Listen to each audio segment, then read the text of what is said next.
En Radio Universidad de Chile presentamos Las Voces de Octubre, un programa radial financiado por el IRCT de Dinamarca y producido por el Centro de Salud Mental y Derechos Humanos, Sintras.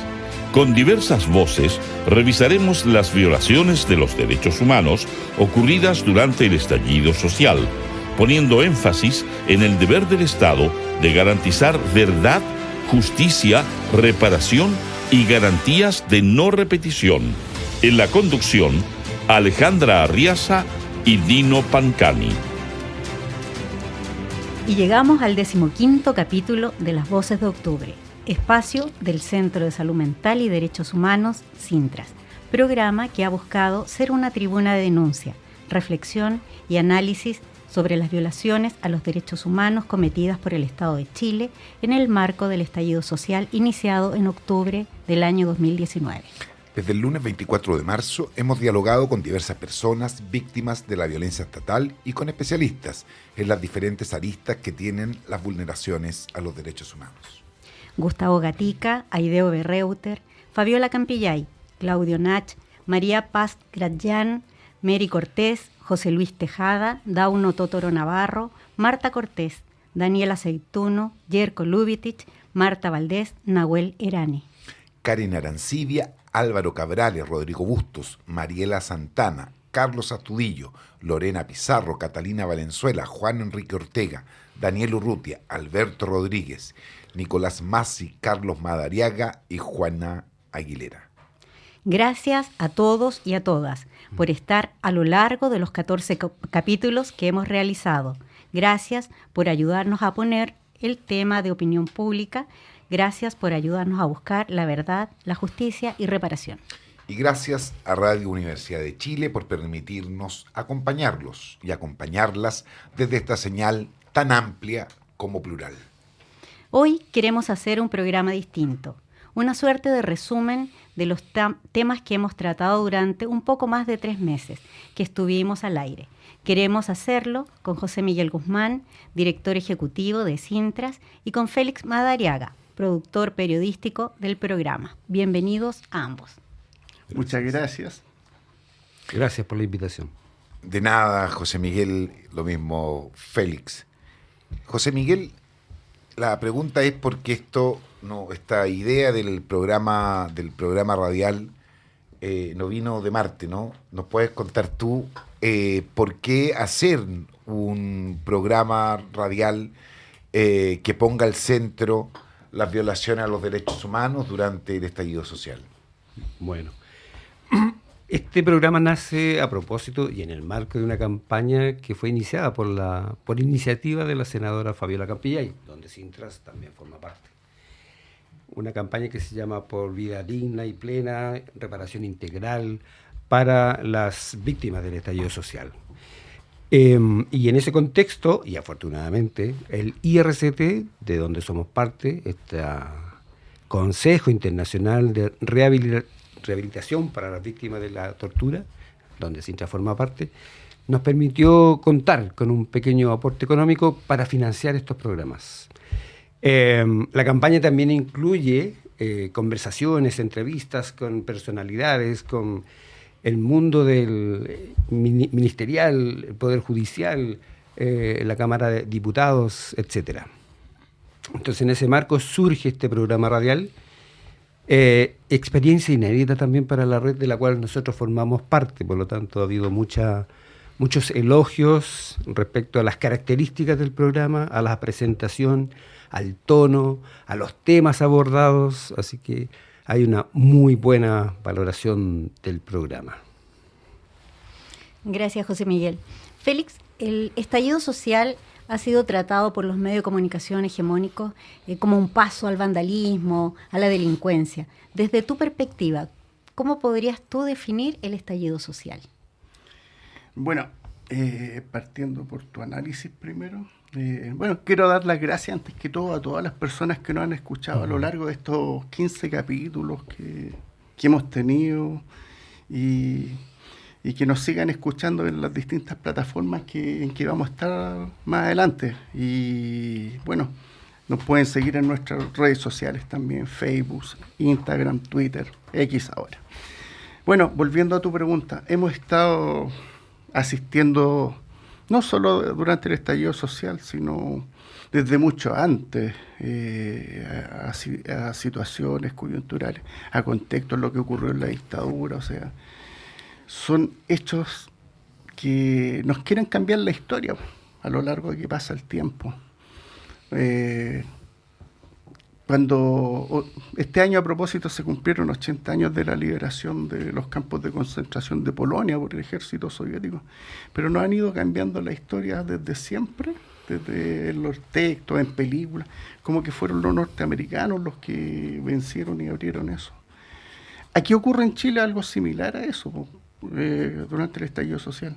El estallido social no fue un movimiento delictual, el estallido social fue un movimiento social que no respondía a ninguna orgánica, en el cual hombres, mujeres, representantes de todas las diversidades, universitarios, grandes, chicos, personas de la tercera edad, salieron a manifestarse, y salieron a manifestarse por un cambio, porque no nos acomoda este sistema social, no nos acomoda este modelo económico.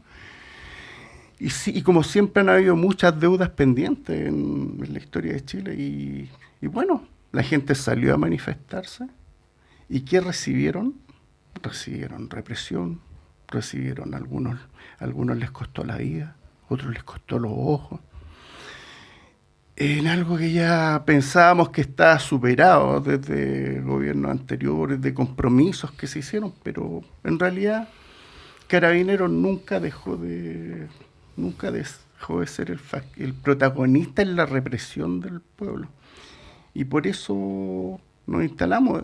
Las manifestaciones fueron un descontento contra la clase política, contra la clase dominante, y mientras no cambiemos el modelo económico, mientras no cambiemos la Constitución, y ya está comprobado con el gobierno que tenemos y sus compromisos que hizo y que no lo ha cumplido, que esto va a seguir siendo igual. Y qué bueno que existan iniciativas como estos programas, conversatorios, foros, para ir avanzando en justicia social, en derechos humanos. Eso. Gracias, Félix. Y me tomo de algo que señalaste muy brevemente y después puedes desarrollarlo, ¿no? Uh-huh. Podemos encontrar, José Miguel, similitudes entre las violaciones a los derechos humanos ocurridas durante la dictadura con las violaciones a los derechos humanos que ocurrieron en el marco del estallido social. Yo diría que no hay similitudes, pero sí ha habido mucha violación a los derechos humanos. Ha habido asesinatos impunes, maltrato y abuso a los jóvenes cuando se manifiestan, 2006, 2011, previo al estallido social, el 2019, represión a las manifestaciones sociales, a la expresión, el derecho humano consagrado por los estamentos internacionales, el legítimo derecho a la protesta social, ha sido gravemente violentada. Es más, el año 2017, cuando se crea la primera subsecretaría de Derechos Humanos, la Comisión Permanente de Desaparición Forzada de Personas le encarga al Estado de Chile hacer un informe respecto a qué ha hecho desde el 90 hasta ese minuto. Afortunadamente, la subsecretaria de la época encarga un estudio mucho mayor y parte desde el 11 de septiembre del 73 hasta el 2017. Pasando por más de 42 asesinatos desde el 90 en adelante, desapariciones forzadas de civiles, que hasta hoy día están absolutamente impunes. 42 personas que fueron asesinadas formaban parte principalmente del movimiento juvenil Lautaro, del MIR, compañeros que venían también del Frente Patriótico y abrazaron la Guerra Patriótica Nacional. Bueno, todos esos asesinatos absolutamente impunes. Entonces, si bien no son comparables, pero sí falta verdad, falta justicia, persiste la impunidad en nuestro país. Y esos son los desafíos de esta sociedad. Y de la sociedad civil, de las agrupaciones, de las organizaciones, de los partidos políticos que se dicen progresistas. A ver, si para entenderlo, es decir, lo entiendo, ¿no? Pero para nombrarlo de alguna manera, ¿no? 42, habla José Miguel de 42 asesinatos cometidos en el marco de los gobiernos transicionales, ¿no? Esto no dentro de la dictadura, sino que fuera de la dictadura, en los cuales hubo absoluta impunidad, lo cual es distinto a la impunidad en el marco de la dictadura, en donde la oposición, posteriormente gobierno, no tenía ninguna injerencia, ¿no? Ni incidencia. En este caso sí la tenía, ¿no? Sí, absolutamente. Como te decía, es un estudio que empieza desde el 90 hasta el 2017 para poder informar a la Comisión Permanente de Desaparición Forzada de Naciones Unidas. Y eso está ahí, persiste, está en documentos, está en información. Quien quiera verificarlo, está. La información está. Y les pregunto a ambos, la forma de reprimir por parte de las Fuerzas Armadas y contemplando también a carabineros y a las policías, ¿tendrá que ver con la formación que no se ha cambiado?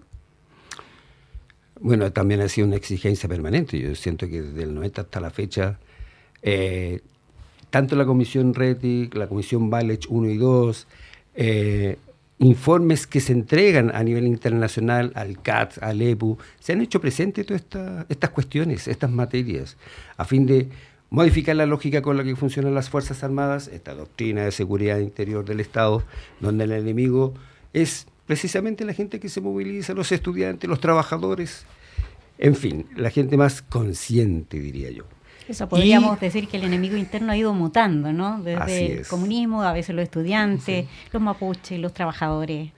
Bueno, ¿para qué hablar de eso? Hoy día van 3 años en que todavía se mantiene el estado de excepción permanente en la zona del Gualmapu. Entonces, eso también habla de cómo funcionan los gobiernos transicionales.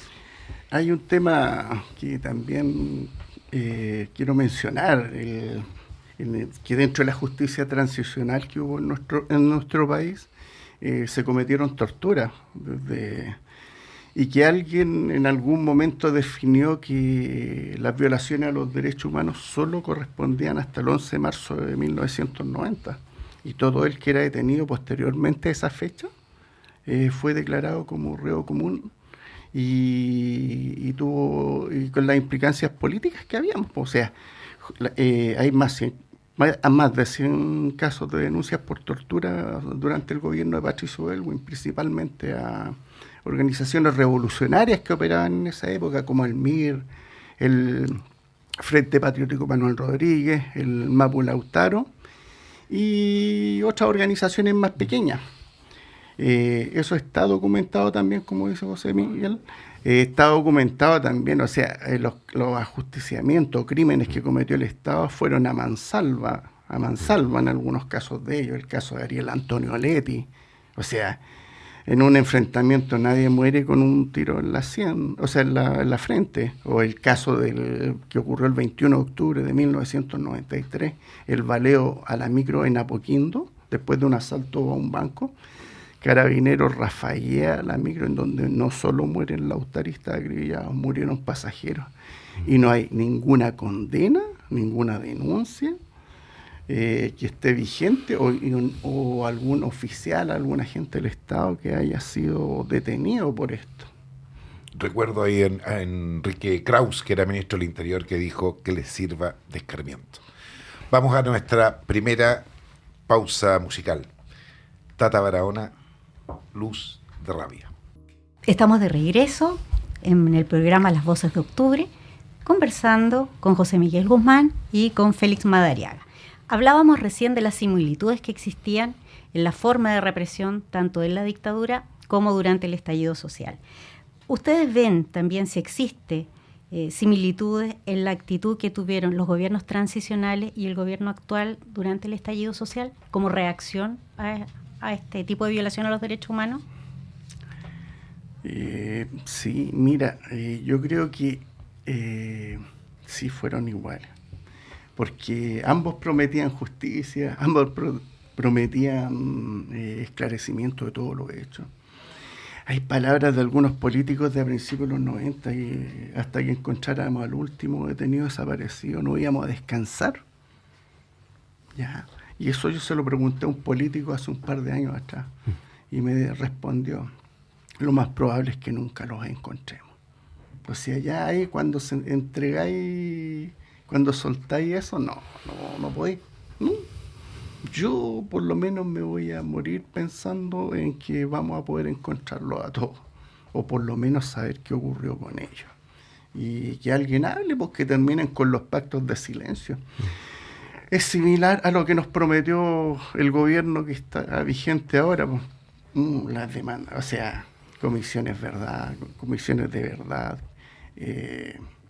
nada, no hay nada de eso. Incluso la misma similitud y la misma represión a los presos políticos de principios de los 90 se ve reflejado en los presos políticos que hay hoy en día, en que los desconoce el gobierno, pues, que fue un compromiso de campaña los presos políticos del estallido social. Y aquí me quiero detener en este espacio, ya que estamos hablando de presos políticos. Quiero mandarle un saludo a Mauricio Hernández Norambuena, al comandante Ramiro, ¿sí? Y quien está siendo reprimido, hay una denuncia, quien fue reprimido él está enfermo, está en una situación muy caótica en el hospital de Santiago I o de la penitenciaría, es lo mismo. Bueno, pero quiero rescatar que nadie ha estado preso 26 años en ninguna parte del mundo, ni Pinochet pisó un día la cárcel, ni los civiles que estuvieron durante la dictadura, o sea, hay algunos que todavía se pasean ahí impunemente. Yo quiero volver a eso, o sea, Ramiro o Mauricio Hernández Norambuena, el preso político, sea reconocido como tal y que salga en libertad, él debe salir en libertad, o sea, estamos ya en otro ciclo de la historia y no podemos seguirlo manteniendo como un rehén de lo que fue la justicia transicional o parte de lo que fueron la democracia y los acuerdos de Patricio Aylwin, eso. Permítanme leer textualmente un posteo del 25 de mayo, hace menos de un mes, no, un poco más de un mes. ¿Sí? De la senadora Fabiola Campillay. Dice textual: hoy estuvimos junto a las y los integrantes de la Mesa de Derechos Humanos por una Vida Digna, víctimas y familiares de violencia estatal durante la revuelta popular, dando a conocer públicamente que el gobierno del presidente Gabriel Boric no dio respuesta al proyecto de la ley de reparación integral. Aquí ha habido inacción y una falta de respeto hacia las víctimas por parte del Ejecutivo, siendo el propio presidente, cuando era candidato, quien prometió justicia y reparación.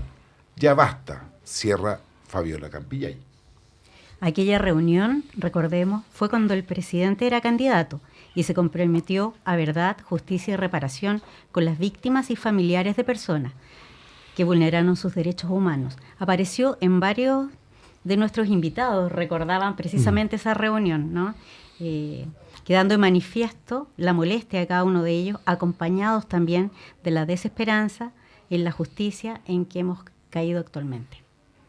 José Miguel, ¿por qué sientes que existe este sentimiento de no cumplimiento de parte del gobierno, ¿no?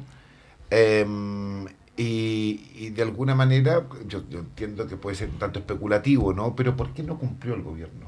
No podría dar una respuesta taxativa, pero siento que se quedó al debe en todas las materias, en cuanto a políticas de reparación, en cuanto a implementar un trabajo que inició la mesa de reparación, hizo un recorrido a nivel nacional, entrevistándose con las víctimas y todo lo demás, y de eso nada, fue letra muerta, un trabajo que duró más de un año.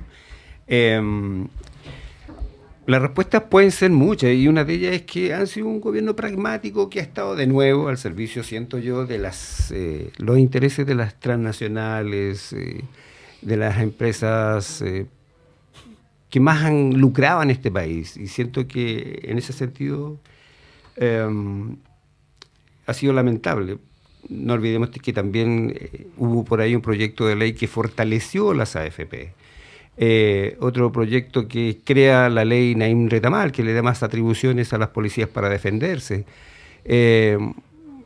Están también la ley antiterrorista, que fue remozada y mejorada, una ley que surge en un contexto de una dictadura terrorista. Entonces, todas esas contradicciones para mí son incomprensibles. También lo sienten así los jóvenes, la gente.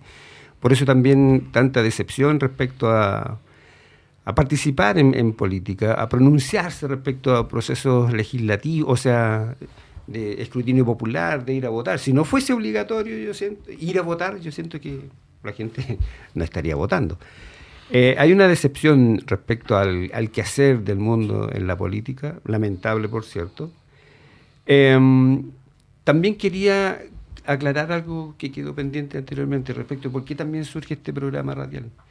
Y siento que también apunta a esto, que era cambiar ese relato que se estaba instalando, no solamente desde la derecha. Varios personeros de gobierno también se hicieron parte de ese relato en cuanto a quienes participaron en la revuelta popular, en el estallido social, y comenzaron a estigmatizarlo, a criminalizarlo, a mirar hacia el lado. Y de hecho, y lo comentaba en un conversatorio a Ideo Berreuter, ningún candidato oficialista se ha pronunciado respecto a materias de reparación a las víctimas del estallido social, y eso también nos parece realmente lamentable.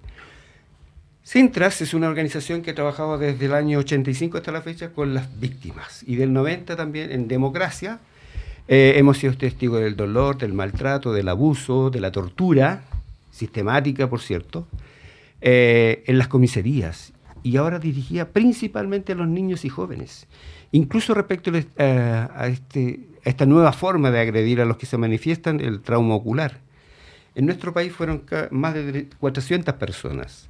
En Ecuador cerca de 60, 50. En Colombia, inmediatamente después del estallido social en Chile, más de 75. En Bangladesh, en menos de un año, 750 personas fueron víctimas de trauma ocular. Eso no es baladí, es sistemático, por la masividad y por la forma como se agrede. Y hay otra indicador que es muy peligroso, porque este accionar está dirigido a los niños y jóvenes. Antes del estallido social, el Instituto Nacional fue sitiado permanentemente por carabineros, eran detenidos, eran hostigados incluso por los propios vecinos que pasaban por ahí, ya estaban con este estigma, ya estaban con esta etiqueta, jóvenes que se manifestaban, que participaban. Eran detenidos a las afueras del instituto, llevados a las comisarías, desnudados y obligados a asumir posiciones forzadas. Ese tipo de aberraciones siguen y persisten en nuestras policías, en nuestros carabineros, y lo niegan sistemáticamente. El traslado que hacen en los furgones, la estadía que tienen en las comisarías, se apagan las cámaras, en fin, todo eso está absolutamente vigente. Por eso también surge este programa radial, para ponerle otras palabras, otro relato, a lo que otros lo niegan, lo miran para el lado, en fin. Mira qué interesante a propósito de lo que señalaba José Miguel, y para ponerlo en términos de la coyuntura, ¿no? Porque la ley antiterrorista, la ley Naim Retamal, la permanencia de Yáñez, eran presentadas como una suerte de una búsqueda de sintonía con la ciudadanía, ¿no? Que la ciudadanía exigía ese tipo de estas leyes y esta mano dura, comillas, en contra de la delincuencia. Sin embargo, el rostro de esas leyes, que era la ex ministra del Interior, tuvo un magro desempeño en las primarias, ¿no? Lo cual uno podría tender a pensar de lo disociado que estaba entre estas leyes y efectivamente lo que la ciudadanía espera cuando, en contra del crimen organizado, espera mano dura, indudablemente, ¿no? Pero lo que estas dos leyes, más otras, más la permanencia de Yáñez, es la representación, ¿no? O simbólicamente sigue siendo la represión al estallido social. Tenemos que irnos a una pausa. Así que vamos a la única pausa que tenemos y volvemos pronto.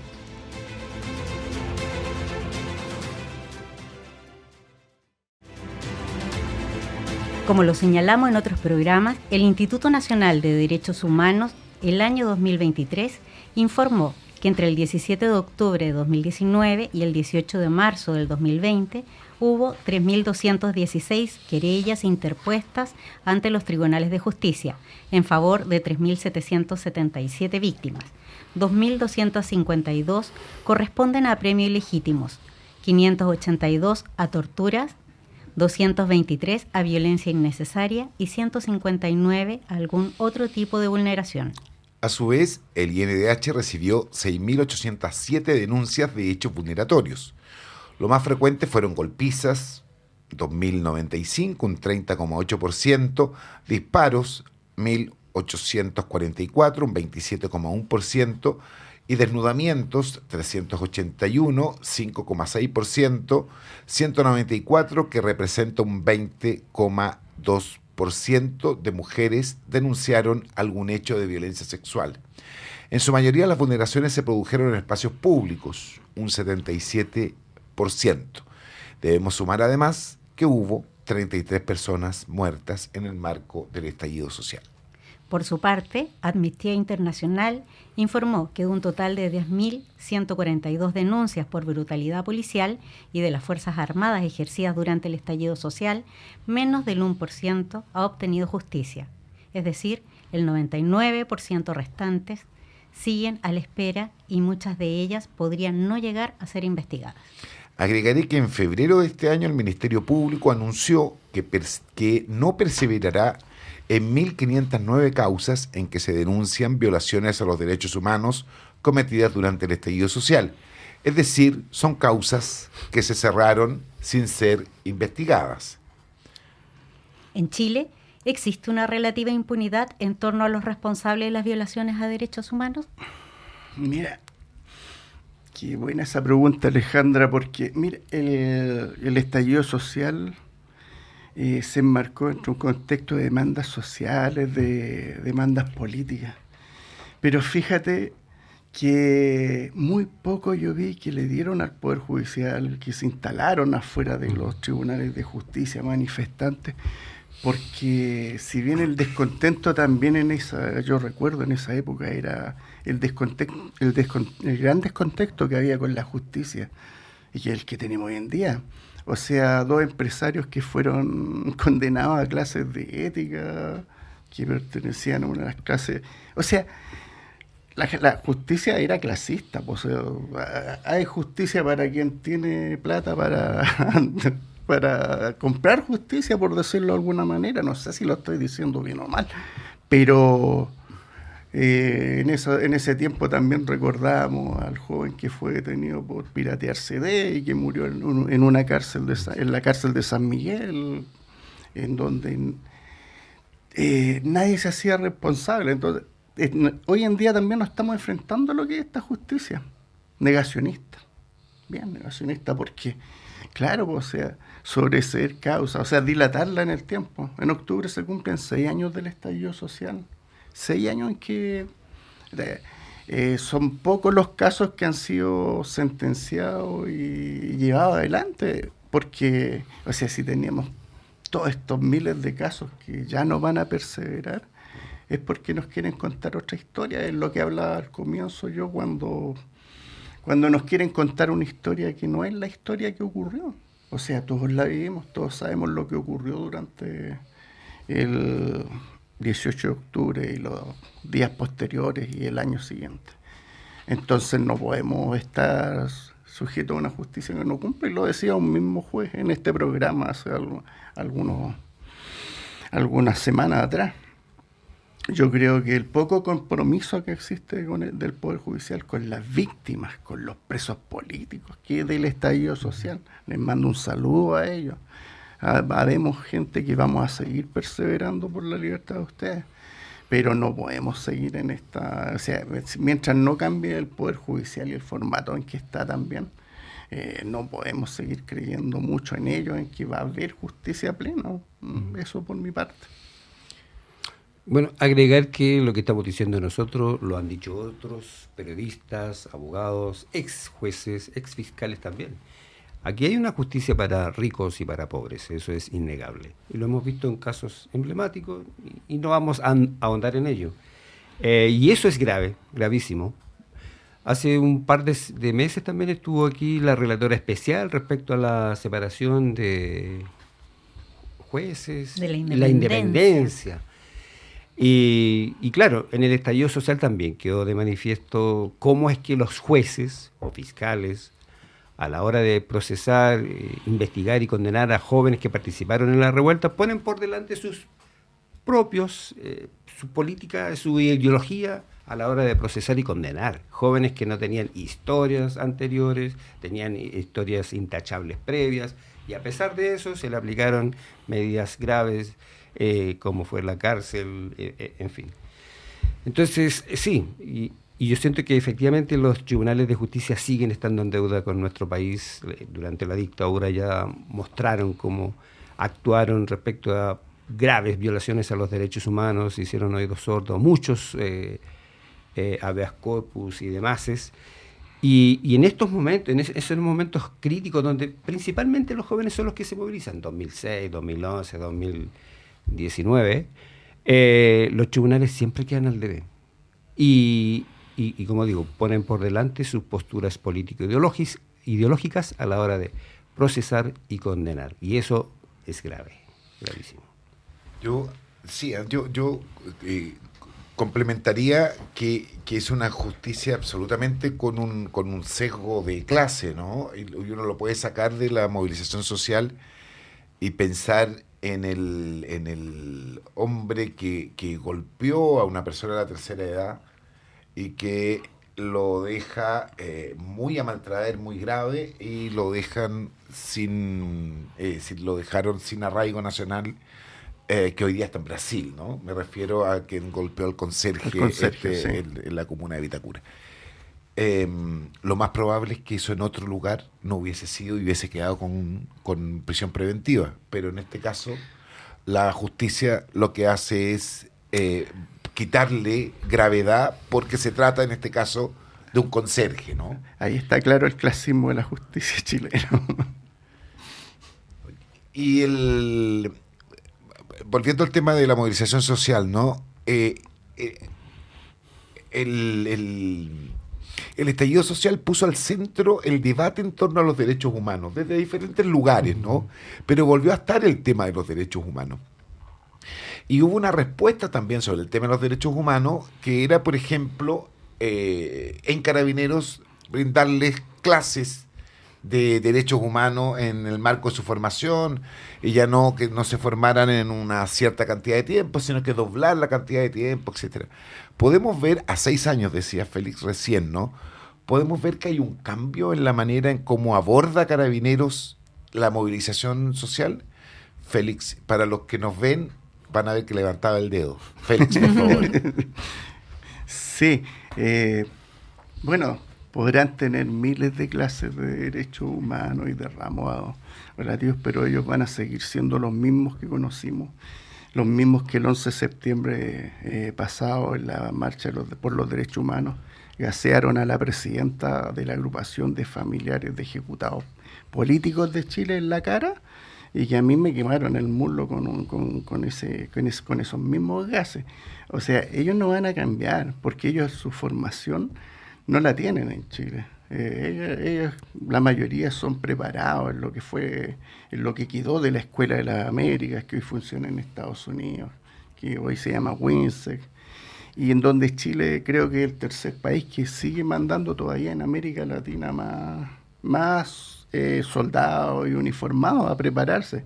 O sea, aquí la gente que reprimió, que interrogó, que trajo información dentro del estallido social en los años 90, durante el gobierno de Elwin, fue preparado para eso. O sea, si a nosotros cualquiera nos dicen mañana hay un golpe de Estado y somos carabineros y nos dicen que tenemos que interrogar y que tenemos que preparar a detenidos, yo creo que lo más probable es que me digan que no saben, porque yo tampoco lo sé.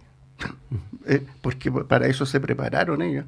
Y yo creo que en la preparación también incluyen que cuando en algún momento los van a querer lavar les van a querer lavar el cerebro con los derechos humanos y todo eso, pero ustedes tienen que seguir siendo la gente que protege y que le da seguridad al país. Y eso no es así. O sea, Carabineros debería replantearse de nuevo, reformarse lo que se solicitó en algún momento y no ser el ente represor que ha sido por décadas, por años. O sea, los mismos que degollaron, los mismos que torturaron, los mismos que vimos para el estallido social hacer perder los ojos los mismos que también robaron, digámoslo con sus letras. O sea, con el estallido social se tapó eso mucho, pero, o sea, ellos desfalcaron a la institución y ahí están. Al Estado de Chile, ¿no, sí. José Miguel? Al Estado de Chile, correcto. Sí, decir que, bueno, Human Rights Watch, Amnistía Internacional, la comisión especial que viajó en el contexto del estallido social de Naciones Unidas, la propia Corte Interamericana, todos se pronunciaron respecto a la reforma estructural necesaria de Carabineros. Esta es una policía militarizada, que no está pensada para custodiar, cuidar, por ejemplo, una manifestación pacífica de personas. Y surge otro elemento además más preocupante. Por ejemplo, el asesinato de Francisca Sandoval el 1 de mayo del 2023. Periodista. Sí. Periodista, donde Carabineros claramente protege al lumpen de Estación Central, se abre, el hombre sale, dispara, la asesina, él se repliega y se esconde. Algo parecido ocurrió el 11 de septiembre del año pasado, también en la marcha la marcha histórica de derechos humanos hacia el cementerio general, donde Carabineros hizo exactamente lo mismo.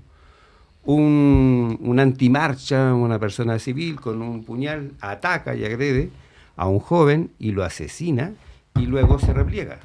Entonces, lo preocupante de esto es el trabajo sucio que uno ve también en otros países latinoamericanos, donde el trabajo sucio de agresión, maltrato, abuso, intimidación, lo hacen el mundo del lumpen, pero Carabineros hace la vista gorda. Entonces, eso sí es realmente preocupante. Y ahí yo siento que el gobierno que sea, el presente y el futuro, tiene que poner manos en el asunto. Y acorde a toda la legislación internacional en el cual Chile se ha comprometido, una y otra vez, informes, como decía anteriormente, al CAT, que es la Comisión contra la Tortura, al EPU, cada 4 años, en fin, permanentemente el Estado da muestras de blancura, pero en la práctica eso no se está realizando.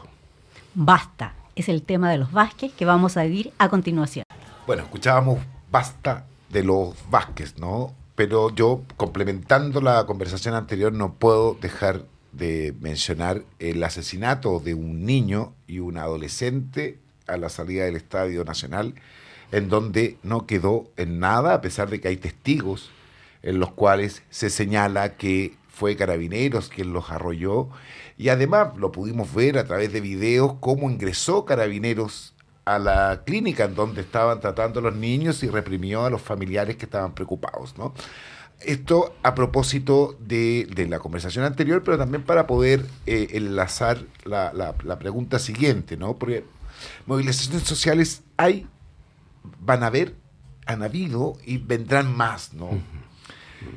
¿Podemos esperar una reacción distinta de parte del Estado ante las próximas movilizaciones sociales, ¿no? ¿O nuevamente será la represión el Estado? No estoy pensando solamente en la policía, ¿no? Porque reprime a través del sistema de salud, reprime a través de las policías, del sistema judicial. Ha sido y fue la respuesta en torno al estallido social, ¿no? Por ejemplo, todavía hay juicios de violación a los derechos humanos que todavía no comienzan, a pesar de que fue hace 6 años atrás la agresión. O en estos años que han pasado podemos encontrar quizás una respuesta más vinculada no a la defensa necesariamente, no, al respeto de los derechos humanos. La revuelta popular o el estallido social fue una respuesta como decía Félix, al modelo económico neoliberal existente. Económico, social, cultural, instalado desde la dictadura hasta la fecha, que ha sido sostenido, mantenido y profundizado. Y entonces, frente a eso, yo siento que difícilmente la respuesta del Estado, a través de sus policías, uniformada principalmente, va a ser distinta a la que hemos tenido hasta ahora. Agregar otro antecedente. En diciembre del 2019, en el ex Congreso Nacional, se realizó un seminario internacional de derechos humanos. Y ahí ya se anticipaba el escenario actual, incluso las legislaciones para nuestro país. Y anticipaban sociólogos, abogados, historiadores, escritores, etcétera, que hoy día lo que se pretende a nivel mundial, a propósito de la emergencia de la movilización social en el mundo, es generar un andamiaje de leyes necesarias para que cualquiera sea el gobierno de turno, de derecha o izquierda, cuente con esa herramienta legal para reprimir. Y lamentablemente este gobierno, como decía anteriormente, ha dado pruebas de aquello y ha instalado leyes gravísimas que atentan contra el derecho humano de la protesta social y la participación en manifestaciones sociales. Por lo tanto, si eso se mantiene, se sostiene, sea cual sea el gobierno que venga, ya cuenta con este andamiaje que le permite reprimir, maltratar, abusar a quienes se manifiestan en contra de estas y otras formas necesarias de expresarlas en la calle. Señalar también que también resulta inédito que ya casi terminando el gobierno de presidente Boric, todavía se mantenga y se sostenga el estado permanente de emergencia en la zona del Gualmapu. Entonces, ahí también se habla una justicia clasista, porque a la hora de perseguir y sancionar, procesar y condenar a los comuneros mapuches, es gravísimo cómo se sostiene y se mantienen las prisiones preventivas por 2, 3 y más años, en fin, todo eso. Entonces, no soy muy buen agorero para lo que viene. Sí, yo quisiera agregar al respecto también que el estallido también hubo provocaciones de parte de los ministros de Sebastián Piñera, que me da una rabia que no vaya a pagar sus crímenes por haberse muerto, pero recuerden a un ministro de él que mandó a la gente a comprar flores que estaban más baratas, o otro ministro que dijo que las señoras iban a hacer vida social a los consultorios en la mañana. Entonces todo eso fue un cúmulo de cosas que se vino acumulando, de prepotencia, de agresiones hacia la gente, que ya no se concebía que no ocurriera. Y yo creo que va a haber otro, porque las condiciones son las mismas o peores. O sea, ya un presidente que nos prometió y nos dijo que iba a hacer todo, no cumplió su palabra. Y eso, no cumplir la palabra, es muy... A mí me enseñaron en mi familia que no cumplir la palabra es casi un delito. José Miguel, estamos concluyendo ya este programa y queremos saber cómo viene esta campaña, qué continúa Cintra pensando que va a hacer en los próximos meses que quedan y cómo poder invitar a la ciudadanía a participar activamente. Bueno, durante el mes de julio vamos a hacer una pausa, eso ya está conversado, respecto del programa radial. Pero van a continuar las conversaciones con autoridades políticas, ministeriales, organismos internacionales. Pensamos que es muy importante acudir a esas instancias a fin de... Y todos los gobiernos lo han hecho. Las presiones internacionales son las que han permitido, por ejemplo, una comisión Valech 1. No olvidemos que Chile firmó un convenio comercial con la Unión Europea, donde los socios comerciales se obligaban al cumplimiento de ciertas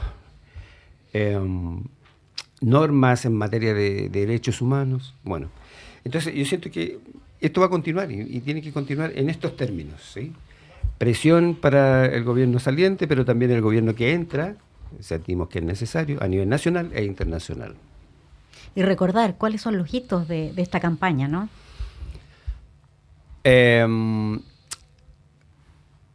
La creación de una comisión. La creación de una comisión de la verdad y la implementación de aquello que fue el resultado del trabajo de la mesa de reparación, que en general apuntaba a lo más importante en materia de reparación.